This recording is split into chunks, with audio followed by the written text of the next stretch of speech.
읽어주는 아침 묵상 말씀입니다. 오늘은 출애굽기 10장 말씀으로써 타협적인 신앙생활을 배제하려면 이라는 제목으로 묵상하겠습니다. 하나님의 끈질긴 추적과 계속적인 진노 중에서도 끝까지 항복하지 않은 바로의 완악상을 보여주고 있습니다. 본문이 우리에게 주시는 교훈처럼 우리가 타협적인 신앙생활을 배제하려면 어떻게 해야 할까요? 첫째는 신앙의 눈이 어두워지면 안 됩니다. 본문 1절 말씀입니다. 여호와께서 모세에게 이르시되 바로에게로 들어가라. 내가 그의 마음과 그의 신하들의 마음을 완강하게 함은 나의 표징을 그들 중에 보이기 위함이며. 하나님께서는 모세에게 바로의 완강한 마음을 그대로 놓아두시는 이유를 먼저 설명하십니다. 애굽 사람들에게 하나님의 표징을 나타내시기 위함이고 이스라엘 백성들의 자녀들과 후손들에게 애굽에서 이끌어내신 하나님의 능력을 전하게 하려는 것이라고 하셨습니다.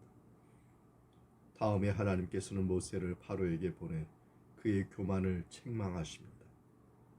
그리고 만일 이스라엘을 보내지 않으면 메뚜기 재앙을 내리겠다고 경고하셨습니다. 이때 바로 신하들의 반응을 보십시오. 신하들은 메뚜기 재앙을 경고 듣고 재앙이 임하기 전에 벌써부터 떨고 있었습니다. 그래서 신하들은 바로에게 가서 재앙 때문에 망하게 된 나라의 형편을 말하고 이스라엘을 어서 보내서 하나님을 섬기게 하자고 간곡히 상소합니다. 그리고 신하들은 모세와 아론을 불러 바로에게 갔습니다. 이때 바로는 어떻게 합니까? 아직도 정신을 차리지 못했습니다. 지도자가 교만하여 자기의 체면이나 욕심만 고집하면 국민과 형제들이 고통을 겪습니다. 그리고 지도자의 눈이 어두워지면 나라의 국민이나 사회도 불행해지는 것입니다. 우리는 내 가족, 교회, 직장, 단체 이런 피해를 끼치고 있는지 살펴봐야겠습니다. 가정이나 교회가 어떤 상태에 있는지 현실을 바로 볼 수 있는 신앙을 가져야겠습니다. 둘째는 재앙 가운데 있을 때도 회개해야 합니다. 본문 13절과 15절 말씀입니다. 모세가 애굽 땅 위에 그 지팡이들을 들매 여호와께서 동풍을 일으켜 온 낮과 온 밤에 불게 하시니 아침이 되매 동풍이 메뚜기를 불어들인지라. 메뚜기가 애굽 온 땅에 이르러 그 사방에 내리매 그 피해가 심하니 이런 메뚜기는 전에도 없었고 후에도 없을 것이라.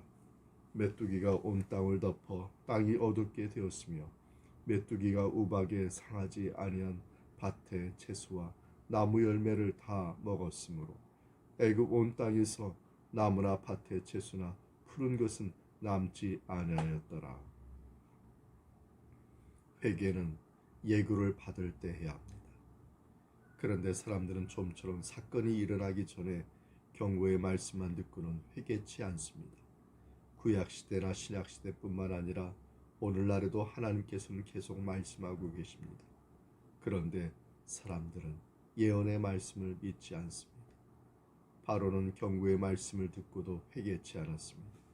그래서 하나님의 명령을 따라 모세는 애굽 땅 위에 지팡이를 들었습니다. 그러자 동풍이 일어나더니 메뚜기 떼가 애굽 온 땅에 가득하였습니다. 엄청난 재앙입니다. 메뚜기 떼가 올라와 나무 풀, 짐승 등을 먹어버렸습니다.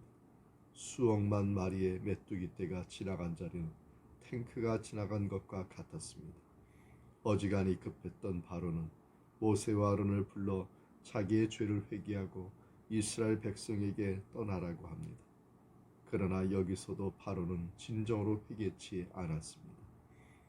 우리는 여기서 바로를 남의 일로 생각해서는 안 됩니다. 출애굽 역사도 딴 나라의 이야기가 아닙니다. 우리에게도 출애굽의 역사가 이루어지기 위해서 어려운 많은 과정을 거치게 되어 있습니다. 고집스러운 한 사람이 회개하는데 얼마나 많은 시간이 걸리는지 모릅니다. 믿지 않는 남편이나 아내, 아들을 바로 왕으로 생각해 봅시다. 한 사람의 완악한 자가 회개하고 하나님께 나오는 데는 많은 어려움이 있게 되어 있습니다. 한 사람이 구원받는데 주변에서 되어지는 일을 보면 모두 애굽에서 되어지는 사건과 똑같지 않습니까? 이렇게 노예 생활에서의 자유함이란 힘든 것입니다. 구원받기 위해 징계받을 수밖에 없는 것입니다. 그러므로 예고가 있을 때 회개해야 됩니다. 회개해서 온전한 하나님의 사람으로 자녀로 살아야 될 줄 믿습니다. 셋째는 삶을 온전히 하나님께 드리는 삶이 되어야겠습니다. 본문 24절입니다. 바로가 모세를 불러서 이르되 너희는 가서 여호와를 섬기되 너희의 양과 소는 머물러 두고 너희 어린 것들은 너희와 함께 갈지니라. 애굽은 태양신을 섬겼습니다. 그런데 하나님께서 그들의 신을 공격하여 당신이 참 신이심을 나타내셨습니다. 하나님께서는 모세에게 하늘을 향하여 손을 들어 애굽 땅 위에 흑암이 있게 하라 하며 모세가 순종하였더니 애굽 온 땅에 3일 동안 흑암이 덮였습니다. 서로 볼 수도 서로 알아볼 수도 없고 처소에서도 일어날 수도 없었습니다. 이렇게 되자 바로가 어떻게 합니까? 혼이 난 바로는 모세와 아론을 불러 양과 소는 두고 사람만 보내겠다고 합니다. 우리는 여기서 바로가 하나님과 계속 타협하려는 것을 보게 됩니다. 그러나 하나님 앞에 타협이란 있을 수 없습니다. 100% 순종하든지 아니면 반대하든지 해야 합니다.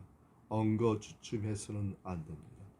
우리는 온전한 그리스도인이 되기 원하면서도 한편으로는 학업이나 사업, 직장이나 재물, 그 외 영역은 하나님의 간섭에서 제외되기를 원하지 않습니까?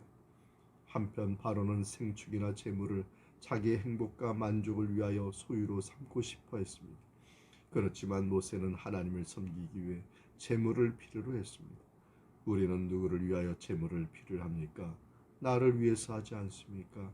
아니면 하나님을 위해서 하는 것입니까? 하나님께서는 우리의 전부와 온전한 삶을 요구하십니다. 그것은 우리의 전부를 구속하여 주셨기 때문입니다. 고린도전서 6장 19절 20절에 이렇게 말합니다. 너희 몸은 너희가 하나님께로부터 받은 바 너희 가운데 계신 성령의 전인 줄을 알지 못하느냐. 너희는 너희 자신의 것이 아니라 값으로 산 것이 되었으니 그런즉 너희 몸으로 하나님께 영광을 돌리라. 아멘. 사랑하는 성도 여러분, 영적인 눈이 밝아지기를 바랍니다. 그리고 예고가 있을 때 회개하는 삶을 사시기 바랍니다.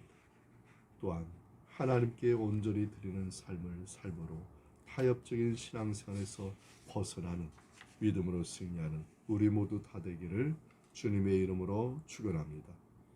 이 말씀의 은총이 우리 모두에게 함께하기 바랍니다. 아멘.